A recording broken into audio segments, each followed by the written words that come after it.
అయితే వెన్నెలని చూసి నువ్వు నాన్న అని అతన్ని పిలవద్దు అని చెప్పేసి అయితే గట్టిగా అంటూ ఉంటుంది. ఆ మాటలు వినగానే అక్కడ ఉన్న విష్ణు అయితే ఏంటి వెన్నెలని నన్ను నాన్న అని పిలవద్దంటావా, నా పిల్లల్ని నన్ను అలా పిలిపించుకోవద్దని చెప్తావా అని చెప్పేసి అయితే చాలా కోపంగా వరలక్ష్మి మీద అరుస్తూ ఉంటాడు. ఇంతలో అక్కడ ఉన్న వరలక్ష్మి అయితే అవును మీరు ఎప్పుడు నాన్నగా ప్రవర్తించారని, భర్తగా ఎప్పుడు ప్రవర్తించలేదు, నాన్నగా ఎప్పుడు ప్రవర్తించలేదు అని చెప్పేసి అయితే అంటూ ఉంటుంది.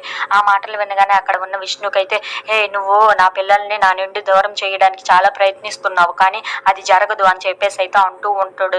ఆ మాటలు వినగానే అక్కడ ఉన్న వెన్నెల వైష్ణవి వాళ్ళు అయితే చాలా బాధపడుతూ ఉంటారు. పిల్లల్ని తల్లి దగ్గర నుండి వేరు చేయడం మీ వల్ల కాదు కదా, ఆ దేవుడి వల్ల కూడా కాదు అని చెప్పేసి అయితే అంటూ ఉంటుంది. ఆ మాటలు వినగానే అక్కడ ఉన్న విష్ణు అయితే ఎలా తీసుకువెళ్ళనివ్వకుండా ఉంటావో నేను చూస్తానని చెప్పేసి అయితే అక్కడ ఉన్న పిల్లల్ని అయితే లాగుతూ ఉంటాడు.